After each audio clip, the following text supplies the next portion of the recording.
አጥንት ሰውነትን ቀጥ አድርጎ እንደሚይዝ ስርዓት ባለው መልኩ ቤተክርስቲያንን ቀጥ አድርጎ በሚይዝ መልኩ ስርዓት እንዲያስይዝ ነው ቲቶ እየተላከ ያለው። የቤተክርስቲያን መሪዎች ወይም አገልጋዮች ሽማግሌዎች መጋቢዎች የቤተክርስቲያን ባለቤት ሳይሆኑ ባላደራዎች ናቸው። አንድ ሰው አገልጋይ ከመሆኑ በፊት አባት ነው አገልጋይ ከመሆኑ በፊት ባል ነው። ቤት ውስጥ እንዴት ያለ ባል ነው ቤት ውስጥ እንዴት ያለ አባት ነው። ሽማግሌዎችን እንድታስመርጥ አይደል ሽማግሌዎችን እንድትሾም ነው የሚለው። የዚህ ቤተክርስቲያን ባለቤት ከጸለየልኝ በኋላ ነው የተፈወስኩት አለችና አስቡ ተመልከቱ መሰሏቸው። የቤተክርስቲያን ሙሽራ ደሙን ነው ጥሎሽ የጣለላት ለቤተክርስቲያን። ጥሪ ያለኝ ካለ አንድ ሰው ችግር የለውም ጥሪ ይኑረው ለቤተክርስቲያን መሪነት ለመምራት ጥሪ ይኑረው ግን ደግሞ ብቁ ሆኖ መገኘት አለበት።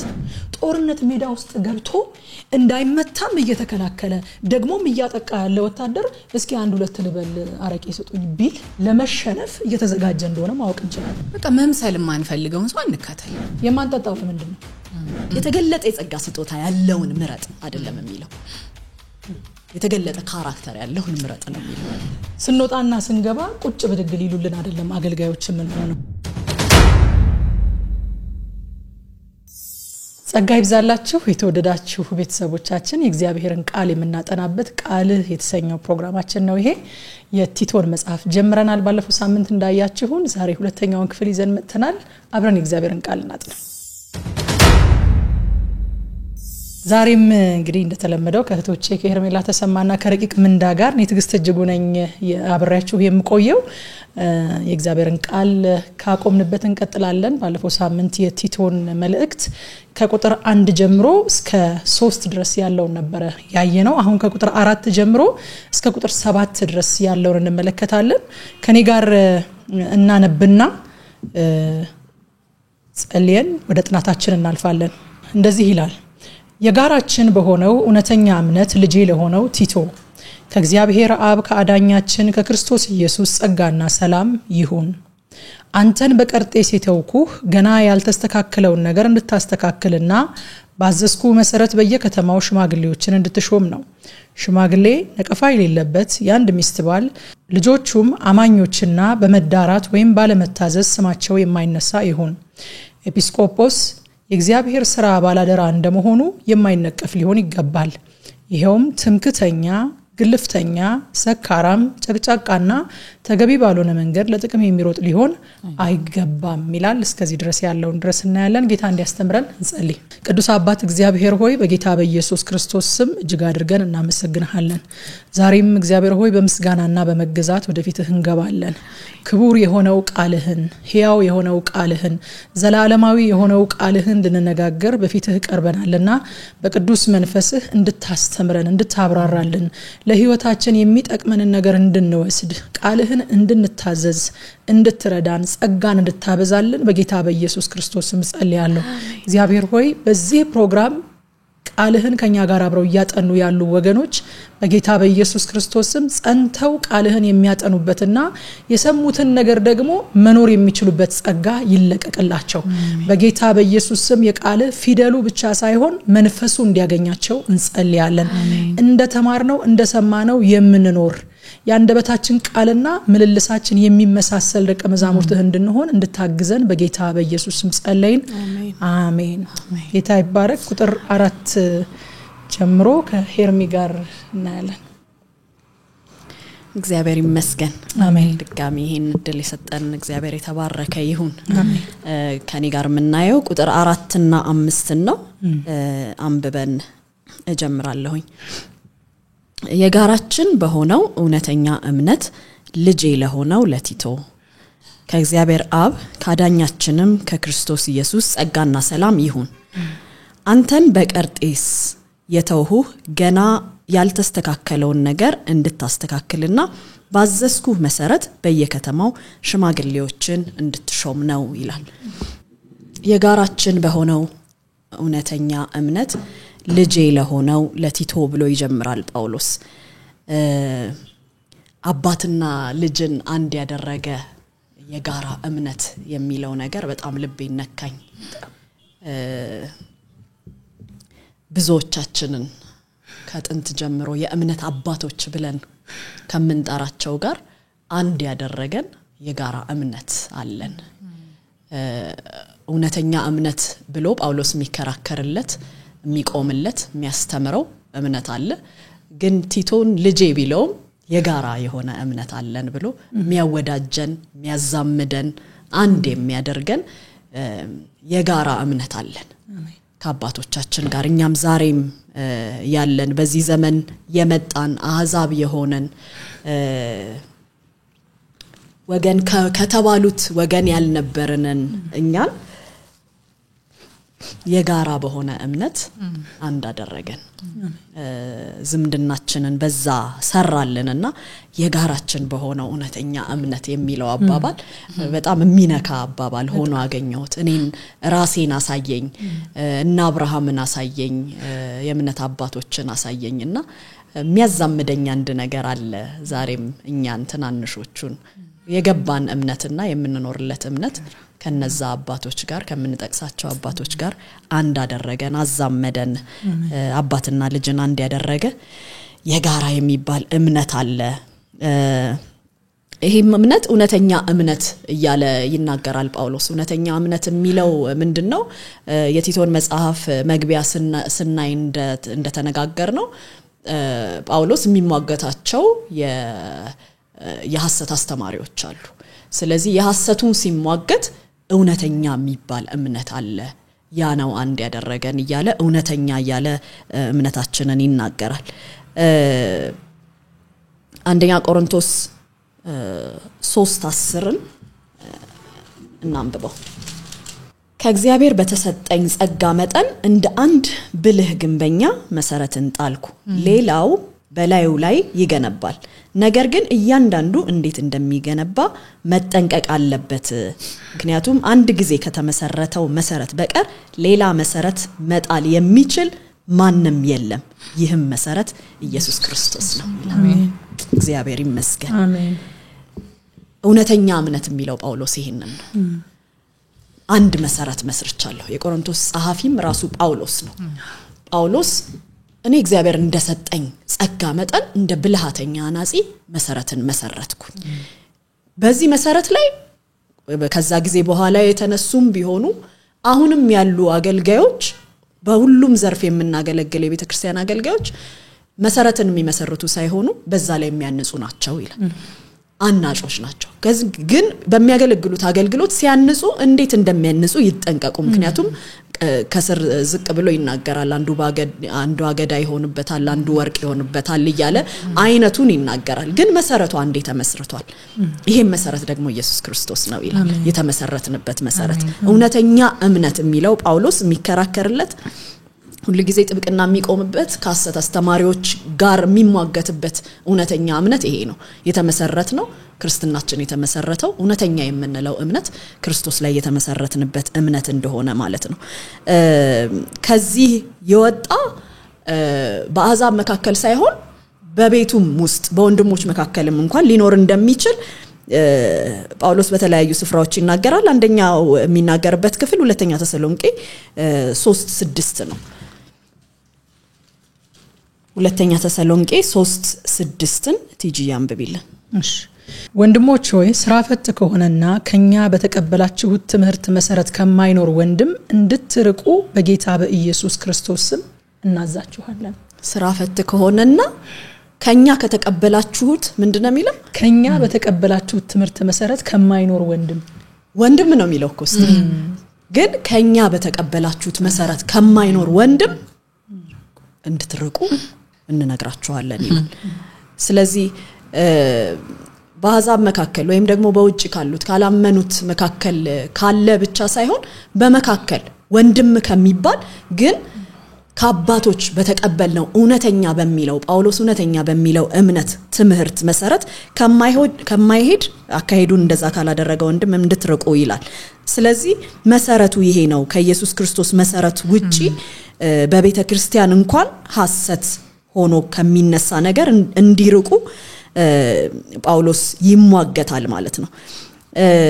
ልጄ ለሆነው ለቲቶ ብሎ ሲናገር ስለ ቲቶ መጀመሪያ ላይ ኢንትሮዳክሽን ስንሰራ ስለ ቲቶ በደንብ ተመልክተናል።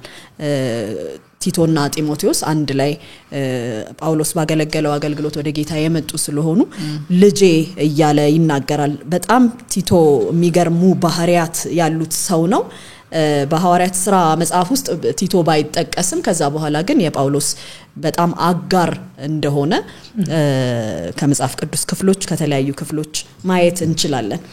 እንዲሁ ጥቅሶቹን ተናግሮ ለማለፍ ያክል ሁለተኛ ቆሮንቶስ 2:13 ላይ ቲቶ ተጠቅሷል። 8:23 ላይ አብሮኝ የሚሰራ ባልደረባዬ እያለ ቲቶን ይገልጸዋል። 12:18 ላይ እዛው ሁለተኛ ቆሮንቶስ ላይ ስለ ቲቶ የተለያዩ ምስክርነቶችን ጳውሎስ ራሱ አገልጋዩ ጳውሎስ ራሱ ምስክርነቶችን ይሰጥለታል። ቲቶ የሚገርም ማንነት እንዳለው ማየት እንችላለን።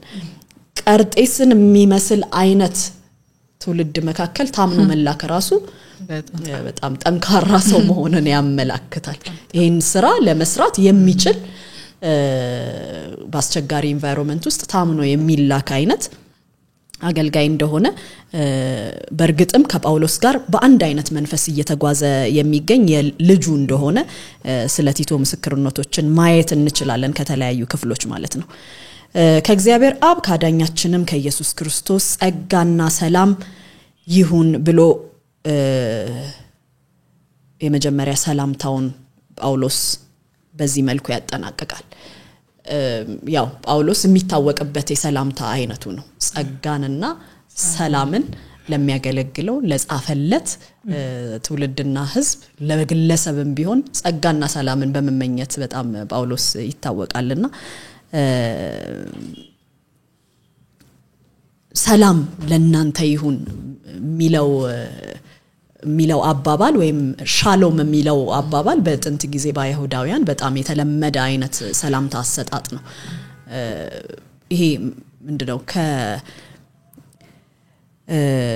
ይሄ ጦርነት ውስጥ አትግቡ ወይ የሆነ ነገር ውስጥ አትግቡ አይነት በሚል ሴንስ ሳይሆን ሰላም መመኘት ይሄ ካልም የሆነ ስፒሪት ይለዋል እንግሊዘኛው። በቃ ካልም የሆነ ስፒሪት ሲኖርና አይደል ሁሉን ብዙ ነገር ማድረግ ማከናወን የምንችለው ካልም ስፒሪት በጣም ወሳኝ ነገር ነው። ይሄ ምንድነው አይምሯችን ሰላም አግኝቶ የምናደርገውን ነገር ሁሉ መፈጸም እንድንችል የሚያደርግ ነው ሰላምና ይሄንን ጸጋና ሰላም ለህዝቡ በመመኘት የሚያስተላልፈው ሰላምታ በጳውሎስ መልእክቶች ላይ የተለመደ ነው። ወደ ዋና መልእክቱ ነው እንግዲህ ቁጥር 5 ላይ ስንሄድ ወደ ዋና መልእክቱ እየመጣ ይሄዳል ማለት ነው ጳውሎስ በዚህ መልእክቱ ላይ። ቁጥር 5 አንተን በቀርጤስ የተውሁ ገና ያልተስተካከለውን ነገር እንድታስተካክልና ባዘዝኩ መሰረት በየከተማው ሽማግሌዎችን እንድትሾም ነው ይለዋል። እንግዲህ በቀርጤስ የተውኩህ የሚለው ከዚህ በፊት አብረው ቀርጤስን እንደጎበኙ ያመለክታል ማለት ነው። በየትኛው ጊዜ ላይ ቀርጤስ ሄዶ እንደነበረ የጳውሎስን ኤግዛክት ጊዜውን ባይነግረንም መጽሐፍ ቅዱስ ከተለያዩ ነገሮች አንፃር እንዲሁ ስናይ ግን ከሮም እስራት በኋላ ከሐዋርያት ሥራ 28 ከሮም እስራት በኋላ ቀርጤስን እንደጎበኘ ጳውሎስ ማየት እንችላለን። የተለያዩ እንደዛ የሚሉ ኮሜንታሪዎችም እናያለን። ለጥቂት ጊዜ አይቷቸው ጎብኝቷቸው ባለፈው መግቢያ ላይ ስንነጋገር እንደነበረ የቀርጤስን ቤተክርስቲያን ምናልባት ጳውሎስ አልመሰረታትም ከሐዋርያት ሥራ 2 በኋላ በተከሰተው ክስተት ከመንፈስ ቅዱስ መውረድ በኋላ የቀርጤስ ሰዎች ከዛ ጌታን አግኝተው ቤተክርስቲያን በዛ መሰረት እንደተመሰረተች የሚያመላክቱ ነገሮችን እናያለን።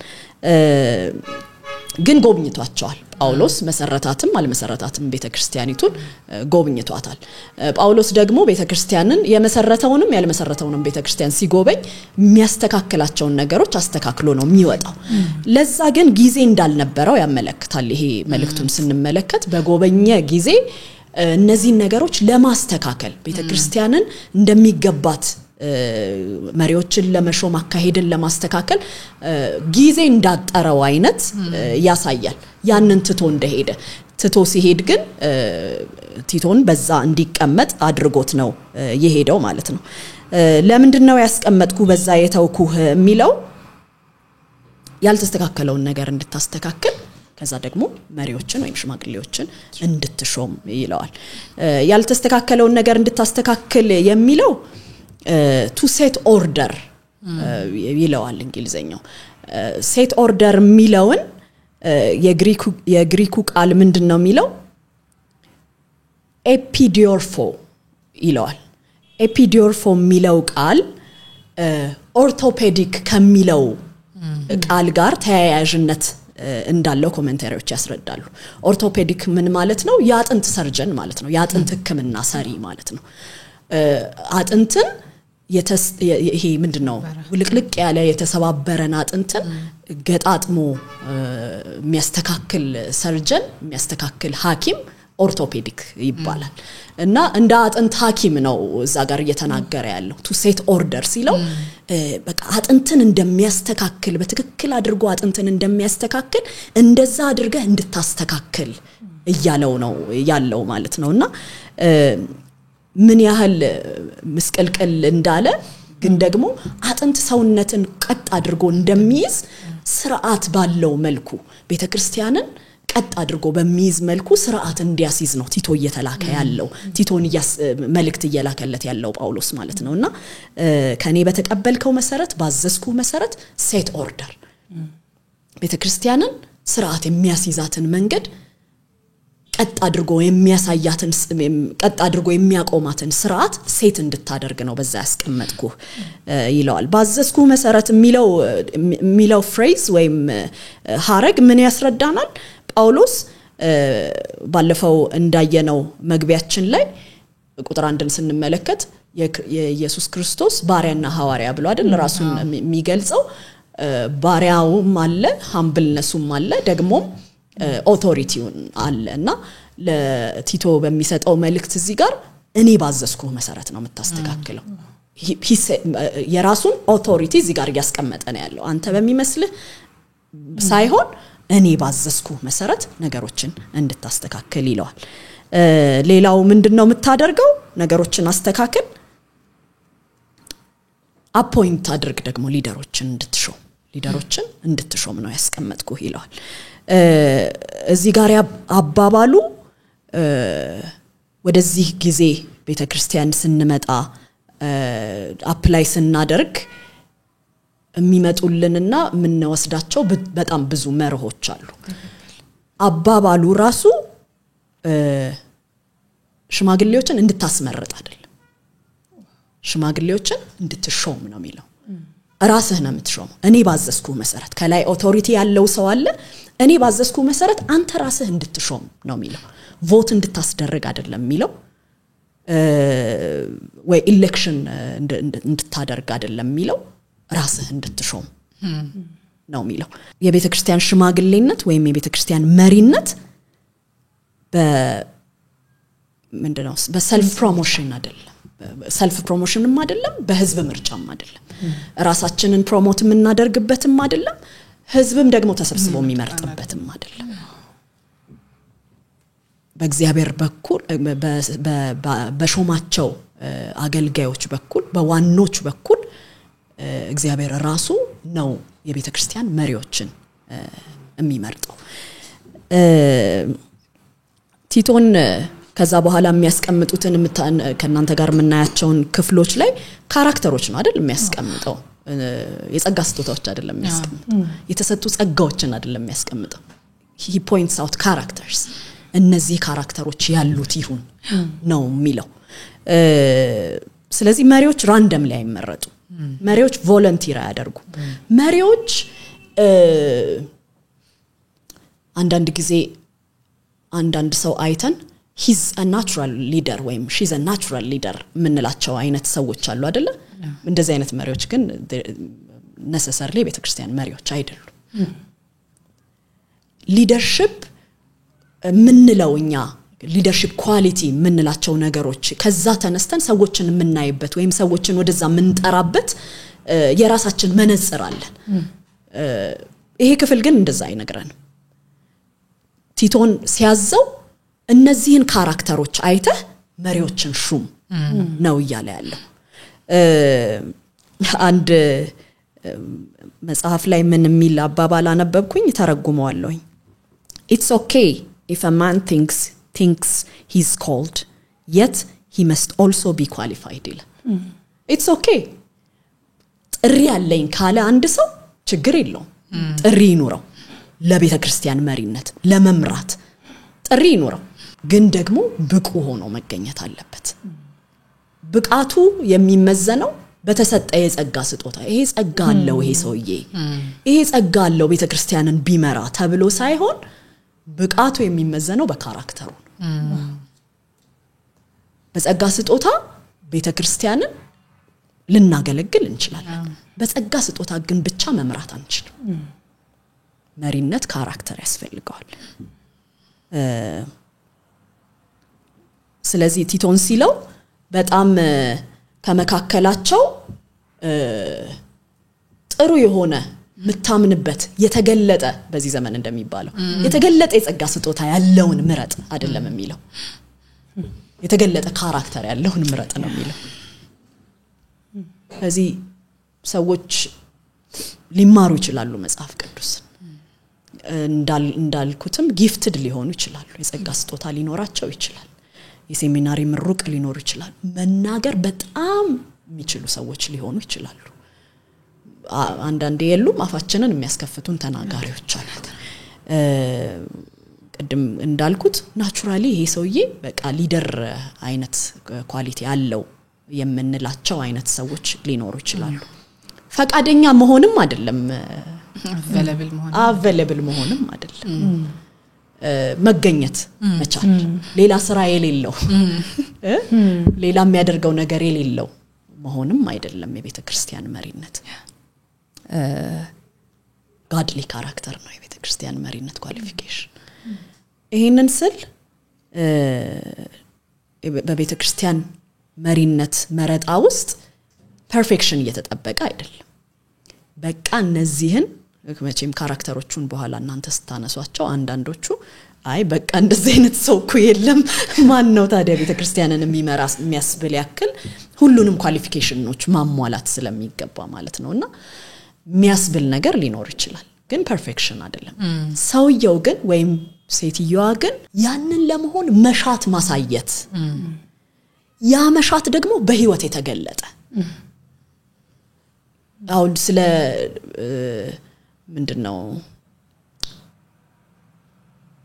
እቤት እንግዳ ስለመቀበል ያነሳል አሁን አንድ ቦታ ላይ እንግዳ መቀበል አለበት ይላል ማለት አንዳንዴ ፕራይቬሲ እንፈልጋለን ምንል ሰዎች ልንሆን እንችላለን ግን ያንን መሻት ይሄንን ጉጉቱን ይሄን መሻቱን የሚያሳይ ሰው መሆን አለበት በኑሮ የተረጋገጠ መሆን አለበት ማለት ነው እንጂ not necessarily በቃ ፐርፌክት ጽድት ያለ እንደዛ አይነት ሰው መሆን ማለት ላይሆን ይችላል ግን ዲዛይሩን ወይ መሻቱን የሚያሳይ ሰው መሆን አለበት ዋናው ነገር ግን በምርጫ በጸጋ ስጦታ በመቻል ገንዘብ በመስጠት አንዳንድ ቦታ ስላለ ማለት ነው በጣም ገንዘብ የሰጠ ሰው መሪ አካባቢ ይታጫል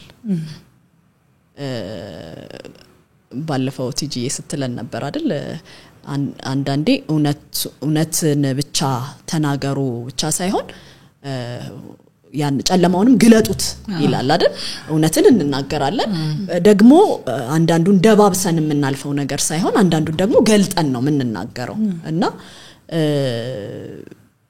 በቃ በጣም ለቤተ ክርስቲያን አገልግሎት ሰጪ የሚባሉ ሰዎች በቃ እስቲ ወደ መሪ ወደ ሹመት ጠጋ ይበሉ የሚባልበት ኢንቫይሮንመንቶች ያጋጥማሉ በዚህ ዘመን በዚህ ጊዜ ማለት ነውና ቤተ ክርስቲያንን መምራት በጣም ትልቅ ነገር ነው የእግዚአብሔርን መንጋ ኃላፊነት ወስዶ መምራት በጣም ትልቅ ነገር ነው ሰው ለአንድ ኦርጋናይዜሽን ሊደርሺፕ እንኳን አንዳንድ ኦርጋናይዜሽኖች አሁን በዚህ ጊዜ ኳሊፊኬሽን ብለው ሲጠይቁ የትምህርት ደረጃን ብቻ አይደለም የሚጠይቁት ካራክተርን ይጠይቃሉ አንዳንዶች ኢንተርቪዋቸው ላይ ካራክተርን ይጠይቃሉ ምን ያህል እንትን ነው የተሰጠ ሰው ነው የሚባል ካራክተር ይጠይቃል ሲቪ ስናስገባ ለምንድነው ስለናንተ ሊናገሩ የሚችሉ ሰዎችን ሪፈረንስ ጻፉ የሚባለው አይደል ይጠየቃል ምን አይነት ሰው ነው ይባላል የትምህርት ደረጃውን አይደለም የሚናገሩት አይደል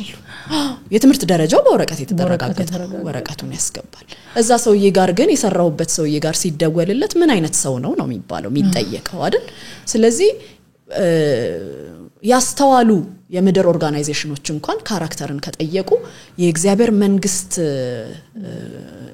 ላይ መጥቶ የእግዚአብሔርን ህዝብ በሰርቫንት ሁድ ለማገልገል ካራክተር ይጠይቃልና እንዳዘዝኩ እንድትሾም እነግርሃለሁ ይላል ጳውሎስ የሚያዛለ የሚፈጽማለ ቮት በመደረግ ግን አይደለም የሚለውን ያሳየናልና ከዚህ በኋላ ያሉትን ካራክተሮቹን ስናይ እግዚአብሔር ያው በዚህ ዘመንን ያለንን ቤተክርስቲያን ይረዳናል በሚል ተስፋ እንዳገልጋዮችም ደግሞ ራሳችንን ምናስተካክልበት ይሆናል ምናይበት ይሆናል ብዬ ተስፋ አደርጋለሁኝና ይሄንን ማየት ይችላልኝ ከቁጥር 4 እና 5 ቴንክ ዩ ሄርሚዬ ቁጥር 6ም ካንቺ ሐሳብ ጋር ተያይዞ ነው የሚመጣው እንድትሾም ተብሏል እንግዲህ እዚህ ጋር ደግሞ በምን አይነት መስፈርቶች ደግሞ ሽማግሌዎችን መሾም እንዳለበት ደግሞ ከታች አስቀምጡልናልና ሽማግሌ ይልና ነቀፋ የሌለበት የአንዲት ሚስት ባል ልጆቹም አማኞችና በመዳራት ወይንም ባለመታዘዝ ስማቸው የማይነሳ ይሁን ይላል ይሄ መርህ ነው በቃ እኔ አላቀማም ቤተክርስቲያን ላይ ሽማግሌዎች እንዴት እንደሚመረጡ አላቀም ግን የእግዚአብሔር ቃል የሚነግረን ግን ይሄን ነው ሽማግሌ ምንድነው የሚለውን ነገር አይተን ብናልፍ ሽማግሌ ኦቨርሲየር ነው ይሄ የሚያይ ነው መንጋዎቹን የሚጠብቅ ነው መሪ ነው መጋቢ ነው ቤተክርስቲያንን መጠበቅና ቤተክርስቲያንን መመገብ እንዲሁም ለቤተክርስቲያን መልካም ምሳሌ መሆን ያለበት ነው ሽማግሌ ማለት ቤተክርስቲያንን መጠበቅ ቤተክርስቲያንን መመገብ ለቤተክርስቲያን መልካም ምሳሌ መሆን የሚችል ነው ሽማግሌ ማለት መስፈርቶች አስቀምጦለታል ሐዋርያው ጳውሎስና እነዚህን መስፈርቶች አንድ ያገኘሁት ኮሜንታሪ ላይ በአራት ቦታ ይከፋፍለዋል ይሄንን መስፈርት ማለት ነው የመጀመሪያው ጀነራል ኳሊፊኬሽን ወይንም ደግሞ አጠቃላይ መስፈርት ከሰዎች ጋር በአጠቃላይ ሰውየው የሽማግሌ ተብሎ የታጫው ወይንም ደግሞ ሊሾም ያለውን ሰውዬ ሲመርጥ በምን አይነት መስፈርት ይምረጠው ሲባል ከሰዎች ጋር ያለው ሪሌሽንሺፕ ብሌምለስ ይላል አይደል እዚህ ጋር ነቀፋ የሌለበት እንዴት ሰው ሆኖ ፐርፌክት ሊሆን ይችላል እንዴት ነቀፋ ላይ ኖረው ይችላል እሱን ሳጠና ምንድነው ያገኘሁት እኔ ነቀፋ የሌለበት ማለት ቻርጅ የሌለበት ወይንም ክስ የሌለበት አለ አይደለ ሴክሹዋሊ ንጹህ የሆነ ሰው ፋይናንሻሊ ንጹህ የሆነ ሰው አለ አይደለ የሰው ብር ተበድሮ ያልጠፋ በሴክሹዋል ነገር ስሙ የማይነሳ ቻርጅ የሌለበት ወይንም ክስ የሌለበት ሰው ለማለት ነው እንጂ ነቀፋ የሌለበት ሲል ቶታሊ ምንም በቃ ፍጹም የሆነ ሰው ማለቱ አይደለም ቻርጅ የሌለበት ወይንም ክስ የሌለበት ሰው ያለው ነው ይሄ ጀነራል ኳሊፊኬሽን ነው ከሌሎችም ሰዎች ጋር በዙሪያው ካሉ ሰዎች ጋር እንዴት ነው ይሄ ሰው ያለው የኑሮ ሂደት እንዴት ነው ሌሎች ሰዎች ላይ አድቫንቴጅ ይዞ እሱ በሌሎች ሰዎች ላይ ተሯሩጦ ሊደር ለመሆኑን ያሳያል ወይንስ ደግሞ በሌሎች ሰዎች ዘንድ ጥሩ ምስክርነት አለው የሚለውን ለማወቅ ነቀፋ የሌለበት ብሌምለስ የሆነው ጀነራል ኳሊፊኬሽን አንድ ይሰጣል ሁለተኛ ጠበብ ያደርገውና ዶሜስቲክ ኳሊፊኬሽን ደግሞ ቤት ውስጥ የአንዲት ሚስት ባል በቃ ለሚስቱ ታማኝ መሆኑን ያሳያል ታማኝነትን በቃ ላለችው አንድ ሚስቱ ታማኝነትንና የባልነት ኦቶሪቲን ያሳያል ከዛ ይመጣና ደግሞ ፐርሰናል ይሆናል በጣም ፐርሰናል ይሆንና ደግሞ ምን ይላል ልጆቹ አማኞች ይሆኑ ልጆቹ ላይ ኢንቨስት ያደርጋሉ ልጆቹ አማኞች ናቸው ወይ ልጆቹ በትክክለኛው መንገድ ይሄዳሉ ወይ በመዳራት ስማቸው አይነሳም ወይ የሚለውን ነገር ደግሞ በጣም ፐርሰናላይዝ ያደርገዋል ቀጥሎ ከሰፊው ይጀምርና ስኮፑን ያጠበበ መጥቶ አሁን ፐርሰናል ኳሊፊኬሽን ላይ የግል ህይወቱ ላይ ገባለ ልጆቹ ምን አይነት ናቸው ልጆቹ ላይ ኢንቨስት አድርጓል ወይ ልጆቹን የእግዚአብሔር ቃል አስተምሯል ወይ የሚለው ነገር ከዛ ደግሞ ዶክትሪናል ኳሊፊኬሽን ያደርጋል ይታዘዛሉ ወይ ለእግዚአብሔር ቃል ይታዘዛሉ ወይ ይሄ ሁላ የሚያሳየው አንድ ሽማግሌ ወጥቶ ቤተክርስቲያንን ከመምራቱ በፊት የራሱን ቤት መምራት እንዳለበት ያሳያል አንደኛ ቲሞቴዎስ ምዕራፍ 3 ቁጥር 5 ላይ አንድ ሰው የገዛ ቤቱን ማስተዳደር ካላወቀበት የእግዚአብሔርን ቤተክርስቲያን እንዴት ሊጠብቃት ይችላል አንድ ሰው አገልጋይ ከመሆኑ በፊት አባት ነው አገልጋይ ከመሆኑ በፊት ባል ነው ቤት ውስጥ እንዴት ያለ ባል ነው ቤት ውስጥ እንዴት ያለ አባት ነው የሚለው ነገር ከተጠና በኋላ ነው ለሹመት የሚቀርበው እንጂ ሄርሚ እንዳልሽው በተለያየ ነገር ብዙ ገንዘብ ለቸርች ስለሰጠን ሰዎች ብዙ ሰው ቋለ ቤት ሚስቱን ያስለቀሱ ውጪ ላይ በጣም ጥሩ ስም ያላቸው ሰዎች አሉ ልጆቻቸውን ዞር ብለው ማያዩ ግን የእግዚአብሔርን ቃል ባንደበታቸው እንደተንታግ የሚናገሩ ሰዎች አሉኮ ይሄንን አይደለም የእግዚአብሔር ቃል እንደ ኳሊፊኬሽን ሲያስቀምጠው መጀመሪያ ከውጪ ሰዎች ጋር ብሌምነስ ነው ቻርጅ አለበት ወይ ከዛ ይቀጥልና ሚስቱ ላይ ኢንቨስት ያደርጋሉ ልጆቹን የእግዚአብሔር ቃል ያስተምራሉ ከዛ ደግሞ ዶክትሪናል ያደርጋሉ ልጆቹ ይታዘዛሉ ለእግዚአብሔር ቃል የሚለውን ነገር የሚያሳይ ነውና ይሄ ሁሉ የሚሆነው ለምንድነው እግዚአብሔር ቤተክርስቲያን ለቤተክርስቲያን እንዴት እንደሚጠነቀቅ እንዴት ቤተክርስቲያንን በቃ እንደሚወድ ነው የሚያሳየው ሄርሚ እንደተናገርሽው ሐዋርያው ጳውሎስ የቸኮለ ይመስላል ጊዜ ቢያገኝ ኖሮ ራሱ ባስተካከለው ነበር ግን የሆነ በቃ የቸኮለ ይመስላል በቃ አደራ እነዚህ ቀርጤሳውያን ውሸታሞች ድሮም ስግብግቦች ብሎ አልተወም በቃ እነዚህም ሰዎች ኦርደር ያስፈልጋቸዋል የተበላሸ ነገር እኮ አለ ብዙ ነገር አለ የተበላሸ ትምርትም ተበላሽቷል ከሁሉ በፊት ግን ስርዓት ይቀድማል ከሁሉ በፊት ግን ሽማግሌ ይቀድማል መሪ ይቀድማል ሄርሚዬ እንዳለችው እና ዕብራውያን 13:7 እናንብበው ይሄ መሪነት ይሄ እንዴት ነው ዝም ብለን ሰውየው በጣም አሰባበኩ ኢምፕረስ ስላደረገን ምናምን የምንገባበት ነገር አይደለም ቲጂዬ እንዳለችው ባለፈው ሳምንት ጥናታችን ላይ በቃ ወስነን አስበን ምንገባበት ነገር ነው እዚህ ጋር ዕብራውያን 13 ቁጥር 7 ላይ የእግዚአብሔርን ቃል የነገሯችሁን መሪዎቻችሁን አስቡ የኑሯቸውን ፍሬ ተመልከቱ በእምነታቸውም ምሰሏቸው ይላል አስቡ ተመልከቱ ምሰሏቸው መጀመሪያ እናስበቃ ምን አይነት መሪ ነው ያለኝ ብለን ማሰብ አለብን ከዛ መመልከት አለብን በጥልቀት የሰው ያ ሊደሬ ነው ብዬ እከተለዋለሁ ብዬ ያልኩት ሰው ምን አይነት ሰው ነው የሚለውን መመልከት አለብኝ ከዛ በኋላ ደግሞ ለመስለው ፈልጋለሁ ወይ እኔ በቃ ሳድግ በቃ በሱ ስር ሆኜ ሳድግ በመንፈሳዊ ህይወቴ ሳድግ መምሰል መፈልገው እሱ ነው ወይስ እሱ አይደለም ስለዚህ ይሄ መሪነት ላይ በጣም ምንም አጥብቄ መናገር መፈልገው ሰው በቃ መምሰል ማንፈልገው ሰው አንከተል why are we wasting our time ለምን ጊዜያችንን እናጠፋው መምሰል ማልፈልገውን ሰው አልከተልም እዚህ ጋር እግዚአብሔር ቃል ሚለን አስቡ ተመልከቱ ከዛ ምሰሏቸው it's an order ወደድንም ጠላንም መምሰላችን አይቀርም in a good way in a bad way በሁለቱም በኩል መምሰላችን አይቀርም ስለዚህ ቀድመን ብንመርጥ እላለሁኝ እኔና አንደኛ ጴጥሮስ ምዕራፍ 5 ቁጥር 1 እናንብብ ከ1 እስከ 5 ድረስ ትጂ ያንብብልን እሺ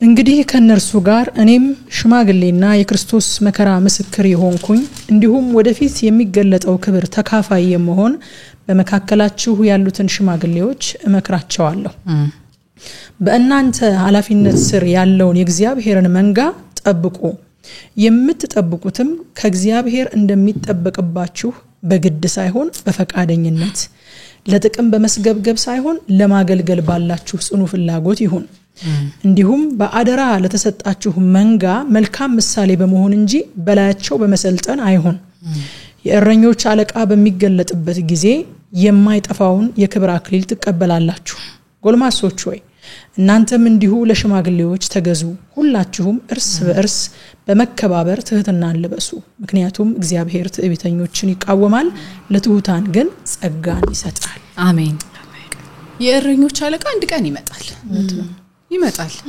እንዴት ነው ህዝቤን በጎቼን ያሰማራ ያለው እንዴት ነው እየመገብክ ያለው እንዴት ነው ፕሮቴክት ያደረክ ያለው ተብሎ ጠየቃል ዮሐንስ ወንጌል ምዕራፍ 21 ከቁጥር 15 እስከ 17 ድረስ ያለውን ጴጥሮስ እና ኢየሱስ ክርስቶስ ያደረጉትን ኮንቨርሴሽን እናያለን ምዕራፍ 21 ቁጥር 15 እስከ 17 ላንብበው እሺ በልተው ካበቁ በኋላ ኢየሱስ ስምዖን ጴጥሮስን የዮና ልጅ ስምዖን ሆይ ከነዚህ አብልጠህ ትወደኛለህን አለው እርሱም አዎን ጌታ ሆይ እንደምወድህ አንተ ታውቃለህ አለው ኢየሱስም ጠቦቶቼን መግብ አለው አንድ ኃላፊነት ነው ይሄ ኢየሱስም ለሁለተኛ ጊዜ የዮና ልጅ ስምዖን ሆይ በእውነት ትወደኛለህን አለው እርሱም አዎን ጌታ ሆይ እንደምወድህ አንተ ታውቃለህ አለው ኢየሱስም በጎቼን ጠብቅ አለው ሶስተኛም ጊዜ የዮና ልጅ ስምዖን ሆይ ትወደኛለህን አለው ጴጥሮስም ሶስተኛ ጊዜ ኢየሱስ ትወደኛለህን ብሎ ስለጠየቀው አዝኖ ጌታ ሆይ አንተ ሁሉን ታውቃለህ እንደምወድህም ታውቃለህ አለው ኢየሱስም እንዲህ አለው በጎቼን መግብ እውነት እልሃለሁ ወጣት ሳለህ ልብስህን ራስህ ለብሰህ ወደ ፈለክበት ትሄድ ነበር ስትሸመግል ግን እጅህን ትዘረጋለህ ሌላም ሰው ልብስህን አስታጥቆ ልትሄድ ወደማትፈልግበት ይወስድሃል እንግዲህ ኢየሱስ ክርስቶስ ለአንድ መጋቢ የሰጠው ኃላፊነት ነው ጠቦቶቼን መግብ በጎቼን ጠብቅ በጎቼን መግብ በቃ ይሄ ነው ሪስፖንሲቢሊቲው ይሄ ነው እና እንግዲህ እኔ በጣም ከዚህ ቁጥር ላይ አሁን ከተናገርነው ቁጥር ላይ በጣም የቀረልኝና ለራሴ ወሰድኩት ነገር ፋሚሊ ላይ መስራት እንዴት አስፈላጊ እንደሆነ ነው ቤተሰባችን ላይ የቤተክርስቲያን ራሱ መጥቀም የምንችለው ለቤተክርስቲያን የምንተርፈው ለእግዚአብሔር ሕዝብ የምንተርፈው ቤታችን ላይ ባለን ህይወት እንደሆነ ባሎች ሚስቶቻቸውን የእግዚአብሔርን ቃል እንዲያስተምሩ ልጆቻቸው ላይ ኢንቨስት እንዲያረጉ አገልግሎት ቀጥሎ የሚመጣ ነገር እንደሆነ እና በቃ ፋሚሊያችን ላይ ፎከስ እንድናደርግና ይሄ ደግሞ ቀላል እንትን አይደለም ሄርሚዬ እንደተናገረችው ሊደርሺፑ ቀላል አይደለም ስለዚህ እግዚአብሔር ይርዳን ይሄን ነው እንግዲህ እኔ ከሽማግሌዎች መሾም ጋር ተያይዞ ያጠናሁት ዋው ጸጋ ይብዛልን አሜን አንቺም ጸጋ ይብዛልሽ እግዚአብሔር ይባርክሽ ቁጥር 7 ነው ከኔ ጋር ደግሞ የምናየው ቁጥር 7 ምን ይላል ኤጲስቆጶስ የእግዚአብሔር ሥራ ባላደራ እንደመሆኑ የማይነቀፍ ሊሆን ይገባል ይሄውም ትምክህተኛ ግልፍተኛ ሰካራም ጨቅጫቃና ተገቢ ባልሆነ መንገድ ለጥቅም የሚሮጥ ሊሆን አይገባም ይላል በጣም ተያያዥ ነው እንግዲህ ሐሳቡ ሄርሚም ካነሳሹ ጋር ይያያዛል እንዴት ኢምፖርታንት እንደሆነ በጣም በጥንቃቄ ሊያዝ የሚገባው አገልግሎት እንደሆነ ሰዎች በምን አይነት ኳሊፊኬሽን ወይንም መመዘኛ መመረጥ እንዳለባቸው እግዚአብሔር እንዴት ለዚህ ነገር ትኩረት እንደሚሰጠው ሄርሚ ማሳይታናለች ረቁም ደግሞ ሽማግሌ ማለት ምን ማለት እንደሆነ ኃላፊነቱ ምን እንደሆነ እንዴት በቃ በትኩረት ሊታይ የሚገባው ነገር እንደሆነ የሽማግሌ ህይወት ወይ የሚያገልጋይ ህይወት ምን መምሰል እንዳለበት አሳይተሽናልና የኔም ከዛ ይራቀ ነገር አይደለም ኤጲስቆጶስ ማለትም ተለዋጭ የሽማግሌ ስም ነው ሽማግሌ በሚል ሊጠቅሰው ይችላል መጽሐፍ ቅዱስ ኤጲስቆጶስም ሊለው ይችላል በቀላሉ የቤተክርስቲያን ሽማግሌ መሪ መጋቢ ጠባቂ ማለት ነው ሐዋርያት ሥራ ምዕራፍ 20 ቁጥር 28 ላይ ሐዋርያው ጳውሎስ የኤፌሶንን ቤተክርስቲያን ሽማግሌዎች ሲሰናበታቸው ምን አላቸው ለራሳችሁና መንፈስ ቅዱስ ኤጲስቆጶሳት አድርጎ በላዩ ለሾማችሁ መንጋ ሁሉ ተጠንቀቁ ይላቸዋል ሄርሚ ቅድም አንስተዋለች ማን ነው የሚሾመው መንፈስ ቅዱስ በመሪው በኩል አልፎ ሽማግሌዎችን ይሾማል ከሌሎች ከታች ሳይሆን የሚመጣው ሹመቱ መንፈስ ቅዱስ ራሱ በመረጠው ሰው በኩል አድርጎ ለምሳሌ በቲቶ በኩል አድርጎ የቀርጤስን ቤተክርስቲያን ሽማግሌዎች እንደሾመው ማለት ነው መንፈስ ቅዱስ ኤጲስቆጶሳትን በመሪዎች በኩል መርጧል ከዛ ደግሞ ሽማግሌዎችን ምን ይላቸዋል ኤጲስቆጶሳትን ለመንጋውና ለራሳችሁ ተጠንቀቁ ይላቸዋል የእግዚአብሔር ባላደራ ይላል ኤጲስቆጶስ የእግዚአብሔር ሥራ ባላደራ እንደመሆኑ ይላል የቤተክርስቲያን መሪዎች ወይም አገልጋዮች ሽማግሌዎች መጋቢዎች የቤተክርስቲያን ባለቤት ሳይሆኑ ባላደራዎች ናቸው ባላደራ ደግሞ እሱ እንደሚወደው እሱ እንደሚፈልገው እሱን ደስ እንደሚያሰኘው ሳይሆን ባለቤቱ እንደሚፈልገው አድርጎ ነው ቤቱን የሚያስተዳድረው ምክንያቱም ያ ቤት የሱ እንዳልሆነ ያውቃል ለጊዜው በባላደራነት እንዲያስተዳድር የተሰጠው እንደሆነ ያውቃል አንድ ጊዜ አንድ የሚያስቅ ምስክርነት ሰምቼ ነበር አንድ ቤተክርስቲያን መድረክ ላይ አንዲት እህት ቆማ ትመሰክራለችና ተጸልዮላት ተፈውሳ ነው የምትመሰክረው እና ምን አለች መቼ ነበር የተፈወስሽው ስትባል የዚህ ቤተክርስቲያን ባለቤት ከጸለየልኝ በኋላ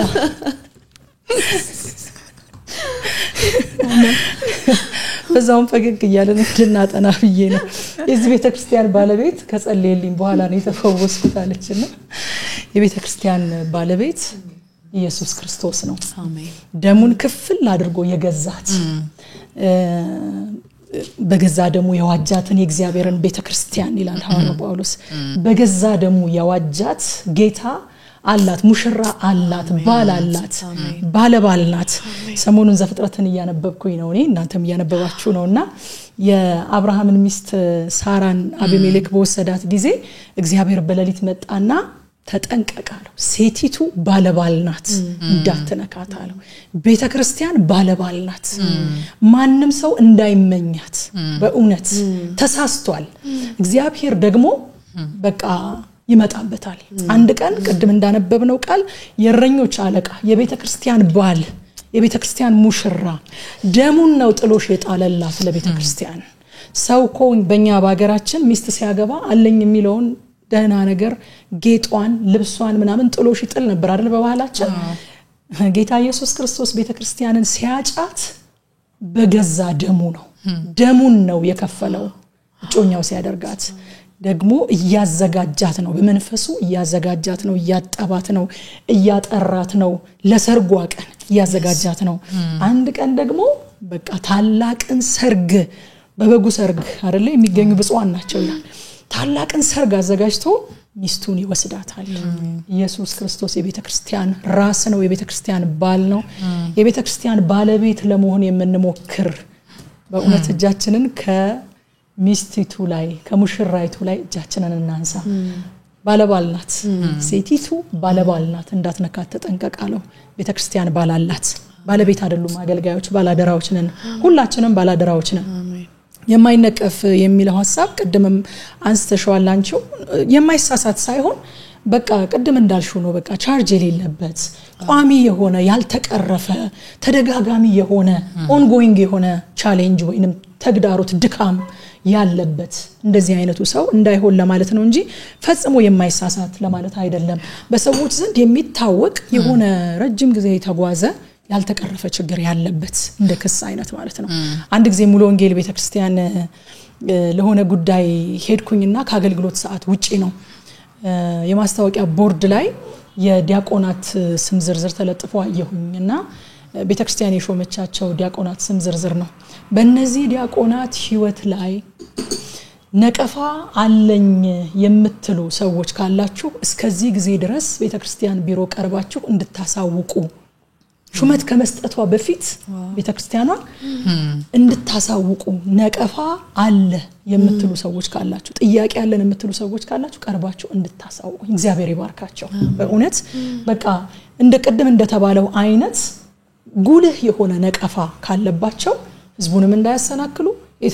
የተሰጣቸውን ኃላፊነት የማይወጡ እንዳይሆኑ አለመሾም ይቻላል ይልቁኑ ቁጭ ብሎ መሰራት ይችላሉና የማይነቀፍ የሚለው ላይ ይሄንን ነው የምጨምረው ትምክተኛ እንዳይሆን ይላል በቃ ባጭር አማርኛ ትምክተኛ ማለት ነው እኔ ያልኩት ብቻ ነው ልክ የሚል ማለት ነው ትዕቢተኛ ማለት ነው በቃ ከሱ ውጪ ትክክል የሆነ ነገር የሌለም ይመስለው ልክም ምን ነኝ እኔው ነኝ ልክ በቃ የሚል ማለት ነው I'm right is me የሚባል አይነት የሚሉ አይነት ሰዎች አሉና እንደዛ እንዳይሆን ግልፍተኛ እንዳይሆን ራሱን መግዛት የማይችል ስሜታዊ የሆነ ሰው እንዳይሆን የቤተክርስቲያን ሽማግሌ የማይሰክር ይላል ደግሞ እንግዲህ ይሄ ስካር ከምን ጋር ተያይዞ ነው መጽሐፍ ቅዱሳችን ላይ ሁሉ ጊዜ የሚቀመጠው ከንቃት ጋር ተያይዞ ነው በጴጥሮስ ላይ መጽሐፍ ቅዱሳችን ራሳችሁን የምትገዙ ሆኑ ንቁ ይላል ለምን ከተባለ ጠላታችሁ ዲያብሎስ የሚውጠውን ፈልጎ እንደሚያገሳ አንበሳ ወዲህና ወዲያ ይዞራል አሁን አንበሳን እናስበው እስኪ አንበሳ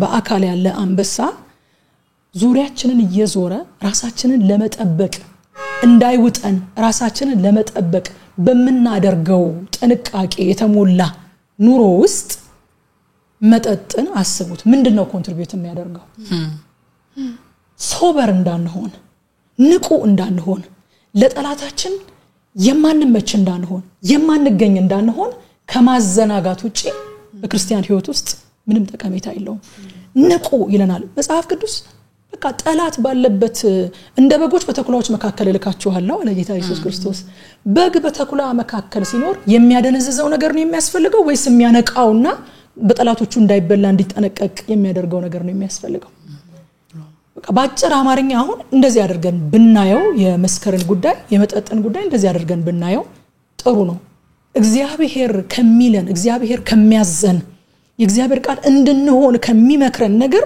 ዳይሬክት ኦፖዚት ፍጹም ተቃራኒ የሆነ ነገር ነው ማለት ነው ንቁ የሚለን ነቅተን ጌታ ኢየሱስ ክርስቶስ በወንጌል ላይ ተናግሯል ማቴዎስ ወንጌል ምዕራፍ 24:42 ላይ እንግዲህ ጌታችሁ የሚመጣበትን ቀን ስለማታውቁ ነቅታችሁ ጠብቁ ነቅተህ ጠብቅ የተባለ ሰው አንድ ሁለት እያለ ቢጠብቅ ምንድነው የሚሆነው ጌታው ሲመጣ የሚፈልገው አይነት ሰው ሆኖ ላይ ይገኝ ይችላል ጠላቱ ደግሞ ያደባ ለጠላቱ በድንገት ደርሶ ሊወጣው ይችላል ስለዚህ በሁለት ምክንያት መንቃት አለብን አንደኛ በጠላት ወረዳ ውስጥ ስለምንኖር በጠላት ወረዳ ውስጥ ያለ ውጊያ ላይ አሁን መጽሐፍ ቅዱስ ብዙ ጊዜ በነገራችን ላይ የሆነ በውጊያ ፊልድ ላይ እንዳለን አድርጎ ነው የሚያወራን እኛንን የተደላደለ የሆነ መስክ ላይ እንዳለን በመንፈሳዊ ዓለም በመንፈሳዊ ስፍራ እንደዛ ነው በለመለመ መስክ ላይ ነው ያለነው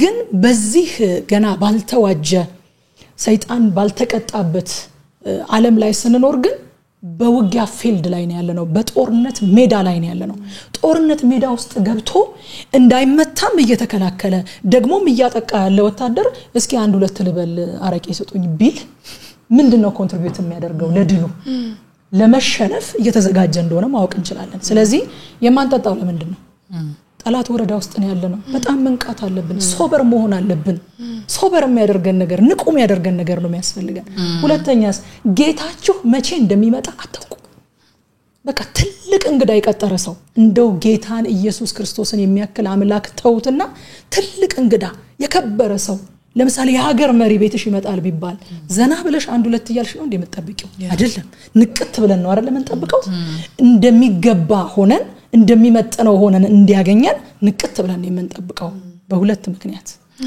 ጠላት ወረዳ ውስጥ ነው የምንኖረው ጌታችን መቼ እንደሚመጣ እናውቃ መንቃት አለብን ስለዚህ አንጠጣ ስለዚህ አንሰክር የቤተ ክርስቲያን መሪ የማይሰክር ነቅቶ መንጋውን የሚጠብቅ ነቅቶ መንጋውን የሚጠብቅ የማይተኛ ጠላት አለው የማይፈዝ ጠላት አለው መንፈስ ነው ጠላቱ አይተኛም ስለዚህ ነቅቶ መንጋውን መጠበቅ አለበት በዚህ ምክንያት የማይሰክር እንዲሆን ይላል ራሳችሁን የምትገዙ ሆኑ ንቁም ስለሚለን ራሳችንን ለመግዛትና ለመንቃት ደግሞ መጠጥ ኮንትሪቢዩት የሚያደርገው ነገር የለው ሌላው ጨቅጫቃ ይሁን ይላል በንግግሩ ሰዎችን የሚያጠቃ ቨርባል አቢዩዝ በንግግር ሰዎች የሚሰበሩት ስብራት በእውነት አንዳንድ ጊዜ በአካል በጥፊ ቢመቱ ይሻላል በንግግሩ የሰዎችን ልብ የማያቆስል ሰዎችን የማያጠቃ በንግግሩ ሊሆን ያስፈልጋል ይልቁንም በቃ ያንደበቱ ቃል በጨው እንደተቀመመ በጸጋ የተቀመመ የሆነ የወደቁትን የሚያነሳ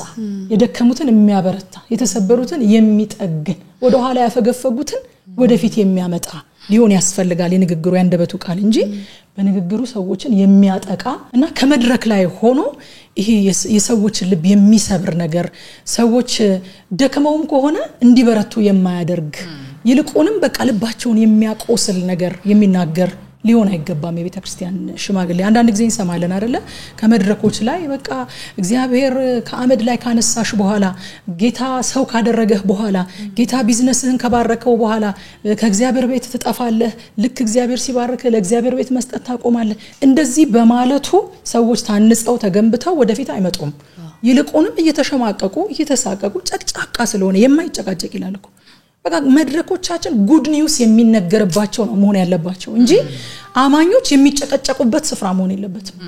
በቃ በጸጋ ቃል የሚደገፉበት የሚታነጹበት ደክሞ መጥተው ከሆነ የሚበረቱበት አዝነው መጥተው ከሆነ የሚጽናኑበት ሊሆን ይገባል እንጂ ቤተክርስቲያን ሄደው እኔ መጨቅጨቅ አለባቸው ቅዱሳን ብዬ አላምንም። መጽሐፍ ቅዱስም ተስፋ ቆርጠው መሄድ የለባቸውም። የማይጨቃጨቅ የሚለው ለዛ ነው። እውነት አገልጋይ መጨቃጨቅ የለበትም። በቃ የማጽናናት ቃል ነው የተሰጠንኛ፣ የሚያበረታ ቃል ነው የተሰጠንኛ፣ የሚያሻግር ቃል ነው የተሰጠን፣ የሚያበረታታ እንጂ ሰዎችን ልባቸውን የሚያዘል ቃል አይደለም የተሰጠን። ስለዚህ ጨቅጫቃ አይሆን ይላል። ተገቢ ባልሆነ መንገድ ደግሞ ለጥቅም የሚሮጥ መሆን የለበትም። በተለይም በዛን ዘመን የነበረው ችግር መጀመሪያ ላይ እንዳነሳ ነው አገልግሎትን ለገንዘብ ማግኛ መንገድ የሚጠቀሙበት ሰዎች ነበሩ። ይሄ በመሆኑ ምክንያት ደግሞ ወንጌል በጣም አደጋ ውስጥ ገብቶ ነበር። ወንጌልን መመስከር በጣም አዳጋች ሆኖ ነበር። ለጥቅሙ ሲል ነው የሚሰብከኝ የሚል አይነት አመለካከት እየተንጸባረቀ ነበርና በቃ ይሄ የማይገባውን ጥቅም ለማግኘት የሚሮጥ ሰው መሆን የለበትም ይላል። እውነተኛ እረኞች የእረኞች አለቃ የሆነውን ኢየሱስን ይመስላሉ። ኢየሱስ ምን ይመስላል? ትሁት፣ ታጋሽ፣ ደግሞ ንቁ ነበረ ኢየሱስ አይደለ? ነቅቶ የሚጸልይ፣ ነቅቶ የሚያስተምር፣ ነቅቶ ህዝቡን የሚያገለግል፣ ነቅቶ የሚመጣውን ነገር ለህዝቡ እየነገረ የሚያስጠነቅቅ መልካም እረኛ ነው ኢየሱስና እውነተኛ እረኞች ኢየሱስን ይመስላሉ። ከሰዎች የማይገባቸውን ጥቅም ለማግኘት የሚሮጡ ሳይሆኑ ይልቁንም ቸርነትን ያደርጋሉ፣ ይቆረሳሉ። እንደ ሐዋርያው ጳውሎስ በገዛጄ እየሰራን ነው የምናደርገው እንጂ ከናንተ ልንከብድባችሁ አልፈለግንም ነበር ይላልና ይሄ ልብ ሊኖር ያስፈልጋል ይላል። ኤጲስቆጶስ ከሆነ አንድ ሰው የእግዚአብሔርን ቤት ለማስተዳደር ቅድም ሄርሚ እንዳልሽው ከተሰጦ ወይንም ከእውቀት ከችሎታ ከተወዳጅነት ምናምን ይልቅ ካራክተር ኢየሱስን መምሰል ቀድሚያ ሊሰጠው የሚገባው ነገር ነው። በክርስትና መሪነት አገልጋይነት ነው እንጂ በሌሎች ላይ መሰልጠን አይደለም። ጌታ ራሱ እኔ ነኝ መሪ ብለው አንድ ጊዜ ሐዋርያቱ ሲጨቃጨቁ በመንደው የምትጨቃጨቁት አላቸውና በአሕዛብ ዘንድ እንዳለው እኮ አይደለም በእናንተ ዘንድ አለ። ከእናንተ መካከል አንዱ መሪ ሆኖ ቢሾም በአሕዛብ ዘንድ አንድ ሰው መሪ ሆኖ ሲሾም በሚመራቸው ላይ ይሰለጥንባቸዋል አለ። በእናንተ ዘንድ ግን መሪ ሆናችሁ ከተሾማችሁ ዝቅ ብላችሁ የምትመሩትን ህዝብ ታገለግሉታላችሁ። በእናንተ ዘንድ እንደዚህ አይሆን። ያ በዓለም ዘንድ ያለ አሰራር ነው። ስንወጣና ስንገባ ቁጭ ብድግ ሊሉልን አይደለም አገልጋዮች ምን ሆነው፣ ይልቁንም እኛ ዝቅ ብለን ልናገለግላቸው ነው ማለት ነው። ስለዚህ ይሄንን ልናውቅ ይገባል። ደግሞ ሁላችንም መሪዎች የሆነን ብቻ ሳንሆን ትልልቅ ህብረቶችን ወይንም አብያተ ክርስቲያናትን የምንመራ ብቻ ሳንሆን ማናችንም በስፍራችን መሪዎች ነን ብለናል። የምንመራው የሆነ ሰው አለ። ስለዚህ እግዚአብሔር በሰጠን በየትኛው የተጽኖ ክልላችን ውስጥ መሪዎችና አገልጋዮች ስለሆነን ኢየሱስን የመምሰልና ኢየሱስን የማሳየት ኃላፊነት አለብንና ይሄንን ኤጲስቆጶስነት ከሚለው ውስጥ ይሄንን ተረድቻለሁኝ እኔ። የተወዳችሁ ተመልካቾቻችን እስከ ቁጥር 7 ድረስ ያለውን እኛ ዛሬ እንደዚህ ተመልክተናል። ብዙ ነገር እንደቀረላችሁ እናምናለን። እስከሚቀጥለው ሳምንት ድረስ እንግዲህ ቪዲዮችን ላይክ ያደረጋችሁ፣ ሼር ያደረጋችሁ፣ ኮሜንት እየጻፋችሁ ብዙዎች ጋር እንዲደርስ አብራችሁን በዚህ እንድታገለግሉ ጥሪያችንን እናቀርባለን። ሳምንት ከቁጥር 8 ጀምሮ ያለውን አብረን እናጠናለን። መልካም ሳምንት።